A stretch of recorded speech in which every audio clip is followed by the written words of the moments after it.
Avengers doomsday का trailer, Deadpool 4, extraction 3 और ऐसी कई सारी मूवीज एंड टीवी शो से रिलेटेड अपडेट्स। जिन लोगों को नहीं पता उनको मैं बता दूं, पिछले हफ्ते सिनेमा कॉन हुआ था जिसमें हमको बहुत सारी मूवीज एंड टीवी शो से रिलेटेड डिटेल्स पता चली हैं। तो आज की इस वीडियो में मैं उन सभी अपडेट्स को कवर करने वाला हूं। तो ज़्यादा टाइम को वेस्ट ना करते हुए वीडियो को स्टार्ट करते हैं। आप देख रहे हैं द मूवी मैन चैनल। आपका स्वागत है मूवी मैन एक्सक्लूसिव के एपिसोड 20 में। तो आज की वीडियो स्टार्ट करते हैं डीसी स्टूडियोज के साथ। इस हफ्ते हमको डीसी स्टूडियोज की तरफ से क्लेफेस का फर्स्ट टीजर देखने को मिला और सच में ये टीजर बहुत ही ज्यादा हॉरिफिक था। ये जो क्लेफेस का टीजर था बहुत कमाल का एडिट कर रखा था और इस टीजर को देखने के बाद मैं कह सकता हूँ कि मैं मूवी के लिए एक्साइटेड हूँ। और टीजर देखकर पता चल रहा है कि ये मूवी थिएटर में माहौल तो सेट करने वाली है। ये मूवी 23 अक्टूबर को थिएटर्स में रिलीज होगी और मैं इसके ट्रेलर के लिए एक्साइटेड हूँ। आपको ये टीजर कैसा लगा कमेंट में जरूर बताना। और वैसे मैं आपकी जानकारी के लिए बता दूं, क्लेफेस पहली मूवी होने वाली है जो कि डीसी के क्रोनोलॉजिकल ऑर्डर में टेक प्लेस नहीं करेगी। जी हाँ, जेम्स ने ऑफिशियली इस चीज को कंफर्म कर दिया है। क्लेफेस की जो स्टोरी होने वाली है वो सुपरमैन मूवी से भी पहले टेक प्लेस करेगी। तो अगर आप सोच रहे हो कि ये क्रोनोलॉजिकल ऑर्डर का पार्ट है डीसीयू का, तो ऐसा नहीं होने वाला। तो चलिए बात करते हैं हमारी नेक्स्ट अपडेट के बारे में, जो कि है बैकरूम मूवी से रिलेटेड। तो A24 की तरफ से इस साल एक हॉरर साइंस फिक्शन फिल्म आ रही है जो कि हमको थिएटर्स में 29 मई को देखने को मिलेगी, जिसका नाम है बैकरूम। इंटरेस्टिंग चीज तो ये है, इस मूवी का जो डायरेक्टर है वो सिर्फ 20 साल का है। जी हाँ, तो इस मूवी से रिलेटेड डिटेल ये है कि ये मूवी पूरी तरह एडिट हो चुकी है और ये रेडी है रिलीज होने के लिए। इस मूवी का रन टाइम होगा 1 घंटा 45 मिनट और ये मूवी R-rated होने वाली है। जहाँ तक मुझे आइडिया है, इस मूवी का जो डायरेक्टर है वो एक यूट्यूबर है। और यार टू बी ऑनेस्ट, मैं इस मूवी के लिए बहुत ज़्यादा एक्साइटेड हूँ। इस मूवी का मैंने ट्रेलर देखा और वो बहुत ही ज़्यादा कमाल का एडिट कर रखा था। देखते हैं 20 साल के लड़के ने क्या कुक कर रखा है। ट्रेलर तो बहुत कमाल का एडिट कर रखा था टू बी ऑनेस्ट। क्या आप इस मूवी के लिए एक्साइटेड हो? कमेंट में जरूर बताना। फिर नेक्स्ट अपडेट आती है एल्डन रिंग की लाइव एक्शन मूवी से रिलेटेड। जी हाँ, एल्डन रिंग की एक लाइव एक्शन मूवी पर काम चल रहा है और इससे रिलेटेड हमको कई सारी डिटेल्स पता चली हैं। सबसे पहले तो जिन लोगों को नहीं पता उनको मैं बता दूं, एल्डन रिंग एक गेम है जिसकी एक लाइव एक्शन मूवी पर काम चल रहा है। इस मूवी को डायरेक्ट एंड रिटर्न कर रहे हैं एलेक्स गार्लैंड और इसको प्रोड्यूस कर रहा है A24। ये मूवी IMAX स्क्रीन के लिए फिल्म की जा रही है। ये मूवी एक्सपेक्ट की जा रही है थिएटर्स में 3 मार्च 2028 को। और बताया ऐसे जा रहा है एलेक्स गार्लैंड की जो एल्डन रिंग मूवी है, इसका जो प्रोडक्शन बजट है वो $100 मिलियन से भी ज्यादा होने वाला है। ये अभी तक की A24 की सबसे एक्सपेंसिव फिल्म है और इसको फिल्म होने में 100 से भी ज्यादा दिन लगने वाले हैं। इस मूवी का एक बिहाइंड द सीन लुक भी रिवील किया गया जिसमें हम डंग ईटर को देख सकते हैं, जिससे ये चीज कंफर्म हो जाती है कि इस live action Elden ring movie में हमको डंग ईटर भी देखने को मिलने वाला है। अगर मैं ऑनेस्टली बताऊं तो मैंने एल्डन रिंग का ये गेम नहीं खेला, तो मुझे इसके कैरेक्टर्स के बारे में कोई आइडिया नहीं है। मैं इस मूवी के लिए एक्साइटेड इसलिए हूँ क्योंकि इस मूवी को राइट एंड डायरेक्ट कर रहे हैं एलेक्स गार्लैंड। और भाई साहब, इस बंदे की अगर आपने फिल्मोग्राफी देखी है तो ये बहुत कमाल का डायरेक्टर है। बताया जा रहा है मूवी एक्सपेक्ट की जा रही है थिएटर्स में रिलीज होने के लिए 3 मार्च 2028 और मैं मूवी के लिए बहुत ज़्यादा एक्साइटेड हूँ, चाहे मैंने गेम ना खेला हो। वैसे आपने क्या एल्डन रिंग का गेम खेला है और क्या आप इस मूवी के लिए एक्साइटेड हो? कमेंट में जरूर बताना। फिर नेक्स्ट अपडेट आती है रीचर के सीजन 5 से रिलेटेड। तो बताया जा रहा है रीचर का जो सीजन 5 है वो अभी वर्क में है और इसका जो सीजन 4 है वो एक्सपेक्टेड है इसी साल रिलीज होने के लिए। फिर जेम्स गन ने भी इस चीज़ को कन्फर्म कर दिया है कि मैन ऑफ टुमारो की जो फिल्मिंग है वो स्टार्ट हो चुकी है। ये मूवी हमको थिएटर्स में 9 जुलाई 2027 को देखने को मिलेगी। फिर मैं आपकी जानकारी के लिए बता दूं, मैंडलोरियन और ग्रोगू की जो मूवी है उसका रन टाइम बता दिया गया है जो कि है 2 घंटे 12 मिनट। मूवी हमको थिएटर्स में 22 मई को देखने को मिलेगी। और क्या आप इस मूवी के लिए एक्साइटेड हो? कमेंट में जरूर बताना। फिर नेक्स्ट अपडेट आती है सिडनी स्विनी से रिलेटेड। तो बताया जा रहा है सिडनी स्विनी का कोई सीन होने वाला था द डेविल वियर प्राडा 2 में, जिसको मूवी से कट कर दिया गया है। पता जा रहा है सिडनी स्विनी का रोल एज सिडनी स्विनी होने वाला था मूवी में, बट अब वो सीन हमको मूवी में नहीं देखने को मिलेगा। फिर जोसेफ कोसेंकी की जो मियामी वाइस मूवी है उससे रिलेटेड भी हमको कुछ डिटेल्स पता चली हैं। सबसे पहले तो बताया जा रहा है इसमें Michael B Jordan and Austin Butler officially cast हो चुके हैं। इसका जो प्रोडक्शन है वो बाद में स्टार्ट होगा इसी साल और ये मूवी फिल्म की जाएगी IMAX कैमरास के साथ। फिर प्रोजेक्ट हेल मैरी के डायरेक्टर क्रिस मिलर ने कहा कि प्रोजेक्ट हेल मैरी मूवी हमको स्ट्रीमिंग पे बहुत जल्द नहीं देखने को मिलने वाली। उन्होंने बताया इस मूवी का जो थिएट्रिकल रन था एक्सटेंड हो चुका है IMAX के साथ और ये मूवी ऑलरेडी क्रॉस कर चुकी है $500 मिलियन। मैंने तो इस मूवी को थिएटर में एंजॉय कर लिया। अगर आपने नहीं करा तो अब आपको वेट करना पड़ेगा। अगर आपके शहर में IMAX में लगी हुई है तो जाके देख लो इसे अभी, क्योंकि मूवी अभी तो बिल्कुल भी आने नहीं वाली, बहुत टाइम लगेगा इसको स्ट्रीमिंग पर आने में। फिर क्रिस्टोफर नोलन की द ओडिसी से रिलेटेड भी हमको बहुत सारी डिटेल्स पता चली हैं। क्रिस्टोफर नोलन ने कहा कि वो ओडिसी बनाना चाहते थे क्योंकि ये जो स्टोरी है वो ह्यूमंस को फैसिनेट करती है हजारों सालों तक। क्रिस्टोफर नोलन ने कहा it's not a story, it's the story. फिर क्रिस्टोफर नोलन ने इस चीज़ को भी बताया कि उन्होंने इस मूवी के लिए आईमैक्स इंजीनियर्स को भी पुश करा कि वो एक तरीका ढूंढे जिससे पूरी मूवी आईमैक्स फॉर्मेट में ही शूट हो, बिना एक्सपेक्ट रेशियो को चेंज करे। उन्होंने कहा इस मूवी को बनाना एक नाइटमेयर था। उन्होंने साथ में इस चीज़ को भी बताया इस मूवी के अंदर Matt Damon, Anne Hathaway and Tom Holland core होने वाले हैं फिल्म के, और ये भी कहा कि ये स्टोरी होगी अबाउट फैमिली। फिर द ओडिसी की जो प्रोड्यूसर है एमा थॉमस, जो कि क्रिस्टोफर नोलन की वाइफ है, उन्होंने इस चीज़ को कंफर्म करा कि इस मूवी का जो रन टाइम है वो अंडर 3 आवर्स होने वाला है। वैसे मैं आपकी जानकारी के लिए बता दूं, इस मूवी का जो एग्जैक्ट रन टाइम है वो अभी कंफर्म नहीं है क्योंकि ये मूवी अभी भी पोस्ट प्रोडक्शन में है। वैसे अगर आपको याद नहीं है तो मैं आपको बता दूं, क्रिस्टोफर नोलन की जो लास्ट मूवी थी ओपेनहाइमर वो 3 घंटे की थी। और मैंने द ओडिसी की बुक्स तो नहीं पढ़ी, बट मुझे नहीं लगता द ओडिसी जैसी मूवी 3 घंटे के अंदर इसका रन टाइम होने वाला है। मैं इस मूवी का रन टाइम एक्सपेक्ट कर रहा हूँ 3 घंटे। तो अब इस मूवी के लिए कितने ज़्यादा एक्साइटेड हो कमेंट में ज़रूर बताना। मैं तो मूवी के लिए बहुत ज़्यादा एक्साइटेड हूँ। आई मीन यार क्रिस्टोफर नोलन कुछ भी बनाए सिनेमा ही होगा वो। तो चलिए बात करते हैं अपनी नेक्स्ट अपडेट के बारे में, जो कि है ट्रांसफॉर्मर मूवी से रिलेटेड। जी हाँ, पैरामाउंट पर न्यू ट्रांसफॉर्मर की मूवी पर ऑफिशियली वर्क चल की जो वर्ल्ड वॉर Z मूवी थी उसकी एक न्यू मूवी पर भी ऑफिशियली काम चल रहा है पैरामाउंट पर। जी हाँ, ये बहुत इंटरेस्टिंग न्यूज़ है। वर्ल्ड वॉर Z मूवी अगर आपने नहीं देखी तो ज़रूर देखो, बहुत कमाल की ज़ॉम्बी फिल्म है वो। फिर अगर मैं नेक्स्ट अपडेट के बारे में बात करूँ जो कि है गॉडजिला -0 से रिलेटेड, इस मूवी से रिलेटेड भी हमको बहुत सारी अपडेट्स पता चली हैं। सबसे पहले तो बताया जा रहा है गॉडजिला -0 की जो स्टोरी है वो 2 साल बाद टेक प्लेस करेगी फर्स्ट फिल्म से। ये एक पहला जापानीज प्रोजेक्ट है जो कि फिल्म में हुआ है आईमैक्स के लिए। इस मूवी के जो कास्ट मेंबर है रियोसुके कामाकी और मिनामी हाम्बे, वो अपने रोल्स में रिटर्न करेंगे और इस मूवी में गॉडजिला न्यूयॉर्क सिटी में जाएगा।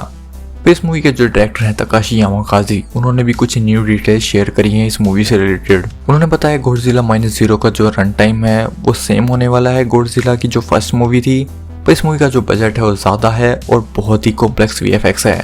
उन्होंने साथ में ये भी बताया इस मूवी के अंदर हमको डायलॉग्स बहुत जापानीज एंड इंग्लिश में देखने को मिलने वाले हैं और जो US मिलिट्री है वो बहुत ही बड़ा पार्ट होगी फिल्म का। मूवी के जो हाई परसेंटेज शॉट्स हैं वो फिल्म हुए हैं आईमैक्स फॉर्मेट में, स्पेशली जो फाइट और एक्शन सीक्वेंसेस हैं।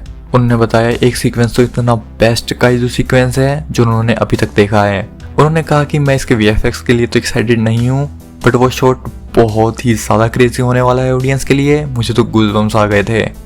उन्होंने कहा ये एक ऐसा सीक्वेंस होने वाला है जो कि ऑडियंस ने कभी नहीं देखा होगा। और हमको एक साथ में ऑफिशियल इमेज भी रिवील कर दी जाती है जिसमें गॉडजिला का फुल फ्रेम आईमैक्स शॉट देख सकते हो, जैसे आप अपनी स्क्रीन पर देख रहे होंगे। इतनी सारी डिटेल्स को सुनने के बाद यार कोई भी एक्साइटेड हो जाएगा मूवी के लिए। जो फर्स्ट मूवी थी वो मैंने फ़ोन में देखी और वो मूवी मुझे इतनी ज़्यादा हिट हार्ड नहीं करी। हो सकता है मुझे वो मूवी थिएटर्स में एक्सपीरियंस करनी चाहिए थी, बट किसी वजह से मैं उस मूवी को थिएटर्स में एक्सपीरियंस नहीं कर पाया। बट इस मूवी को मैं ज़रूर थिएटर में ही देखूंगा। ये मूवी 3 नवंबर को थिएटर्स में रिलीज़ होगी, मैं इसको देखने ज़रूर चाहूँगा। आप इस मूवी के लिए कितने ज़्यादा एक्साइटेड हो कमेंट में ज़रूर बताना।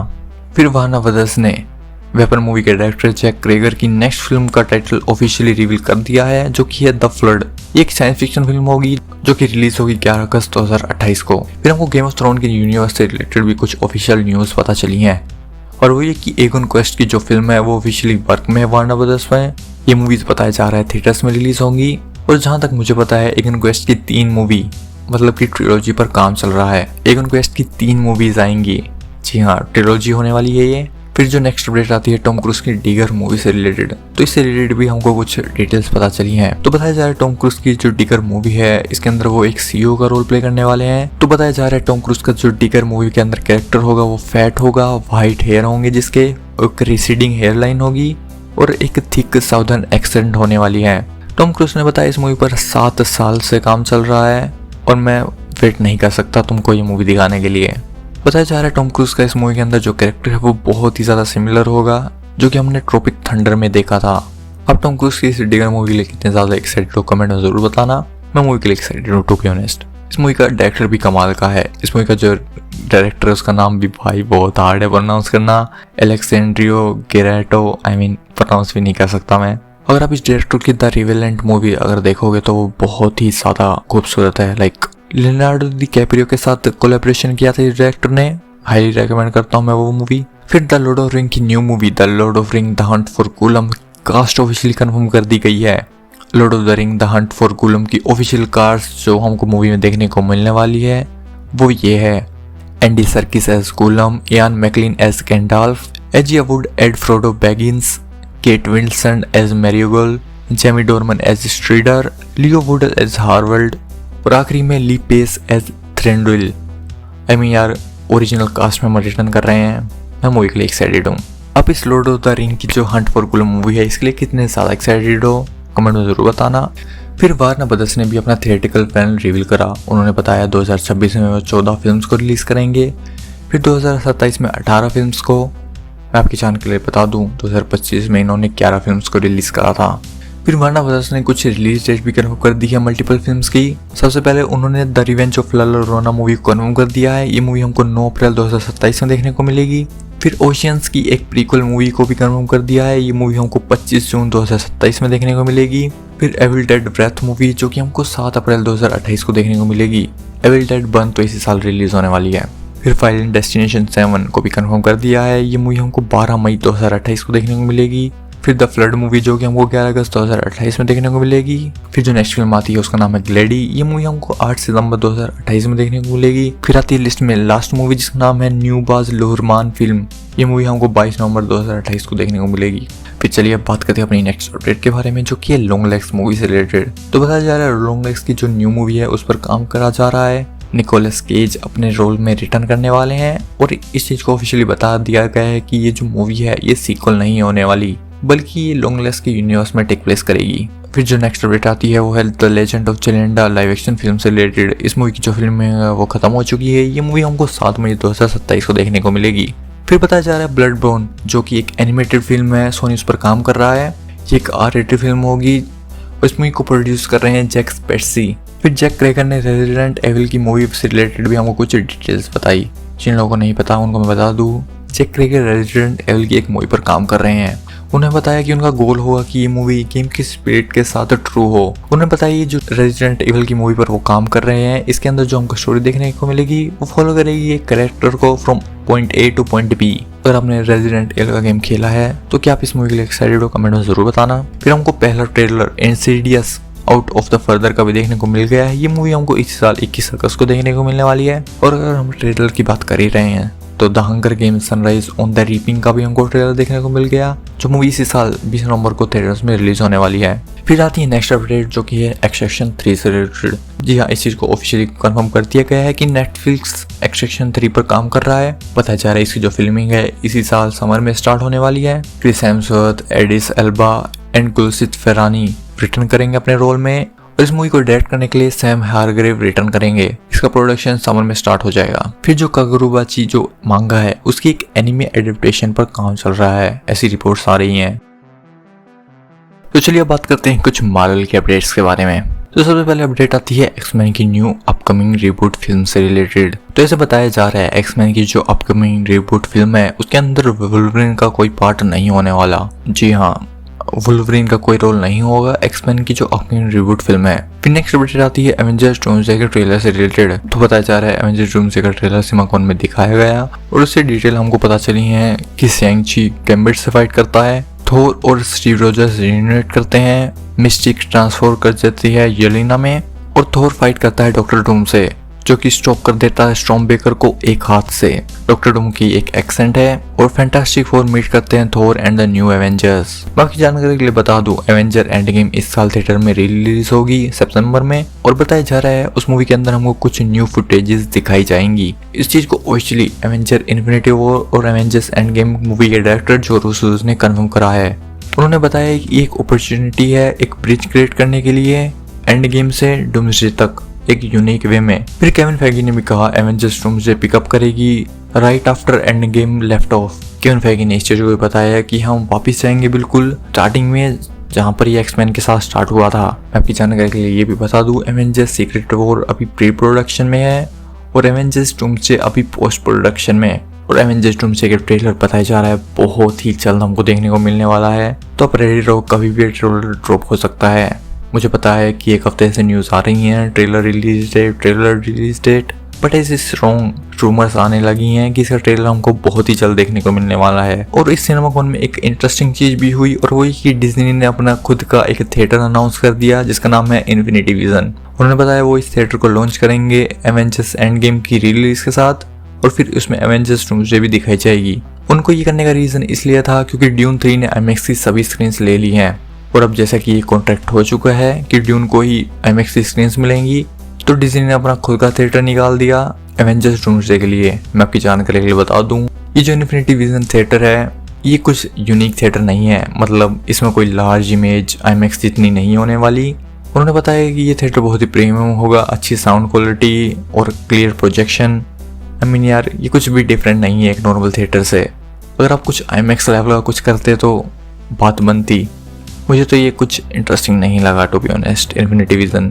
बस एक थिएटर को रिलीज कर रहे हो एक न्यू नेम के साथ। फिर हमको स्पाइडरमैन बियॉन्ड द स्पाइडरवर्स से रिलेटेड भी बहुत सारी डिटेल्स पता चली। बताया जा रहा है स्पाइडरमैन बियॉन्ड द जो स्पाइडरवर्स मूवी है वो IMAX को लेकर ही माइंड में बनाई जा रही है। बताया जा रहा है थर्ड मूवी वहीं से कंटिन्यू होगी जहाँ पर सेकंड मूवी एंड हुई थी। और साथ में ये भी कहा जा रहा है ये जो मूवी होगी स्पाइडरवर्स की सबसे इमोशनल मूवी होने वाली है अभी तक। किंगपिन भी इस मूवी में रिटर्न करेगा और ये मूवी फाइनल चैप्टर होने वाली है माइल्स मोराल्स की स्टोरी का। और ये आप कुछ न्यू इमेजेस भी देख सकते हो स्पाइडरमैन बियॉन्ड द स्पाइडरवर्स से जो कि सिनेमाकॉन में रिवील कर दी गई हैं ऑफिशियली, जिन्हें आप अपनी स्क्रीन पर देख रहे होंगे। फिर स्पाइडरमैन ब्रांड न्यू डे के भी हमको कुछ न्यू पोस्टर्स देखने को मिले जिन्हें आप अपनी स्क्रीन पर देख रहे होंगे। और रिसेंटली मार्क रफेलो जो कि मार्वल की मूवीज में हल्का रोल प्ले करते हैं, उन्होंने एक इंटरेस्टिंग स्टेटमेंट दी। उन्होंने कहा कि Spiderman will fight an alien in the future. और उन्होंने साथ में कहा आई प्रोमिस यू 1000%। यार इतनी श्योरिटी के साथ उन्होंने ये स्टेटमेंट दी है जिससे फैंस अज्यूम कर रहे हैं कि वो सिम्बियोट्स के बारे में बात कर रहे हैं। पूरी थ्योरी सिम्बियोट्स की तरफ ही जाती है क्योंकि वेनम ही एक ऐसा सिम्बियोट है अर्थ से नहीं है, वो किसी और प्लेनेट का है। तो क्या मार्क रफेलो ये बताना चाहता है कि स्पाइडरमैन वेनम से फाइट करेगा फ्यूचर में? वेल हो भी सकता है कि ये ट्रू हो क्योंकि मैंने किसी कॉमिक का सीन देखा था, शायद इन्फिनिटी वॉर का ही था वो, जिसमें स्पाइडरमैन वेनम से लड़ता है। मैंने इन्फिनिटी वॉर की कॉमिक नहीं पढ़ी, मैंने इंटरनेट पे ही देखा था। तो मार्क रफेलो शायद ये बताना चाहते हैं कि स्पाइडरमैन फ्यूचर में वेनम से लड़ने वाला है। ऐसा हो जाएगा तो बहुत क्रेजी हो जाएगा ये। फिर हमको द पनिशर वन लास्ट किल का भी फर्स्ट ट्रेलर देखने को मिल गया। ये जो स्पेशल प्रेजेंटेशन है हमको डिज्नी प्लस पर 12 मई को देखने को मिलेगी, जो कि एक हफ्ते बाद होगी डेयरडेविल सीजन 2 के एंडिंग के बाद, जो कि हो सकता है कि कनेक्ट है स्पाइडरमैन ब्रांड न्यू डे के साथ, जो मूवी हमको 31 जुलाई को थिएटर्स में देखने को मिलने वाली है। फिर मार्वल के अंदर डेडपुल का रोल प्ले करने वाले रियान रेनॉल्ड्स उन्होंने टीज करा कि वो न्यू डेडपुल की मूवी पर काम कर रहे हैं और उन्होंने साथ में इस चीज को भी कंफर्म कर दिया है ये जो मूवी होगी इसके अंदर डेडपुल सपोर्टिंग कैरेक्टर होगा। उन्होंने कहा कि वो अब कभी भी डेडपुल को सेंटर में नहीं रखने वाले, फिर से डेडपुल ग्रुप्स में ही ग्रेट रोल प्ले करता है। तो ये थी सभी मूवीज एंड टीवी शो से रिलेटेड अपडेट। अपने थॉट्स कमेंट्स में जरूर बताना आपकी कौन सी फेवरेट अपडेट थी। तो बाय बाय, मिलते हैं नेक्स्ट वीडियो में।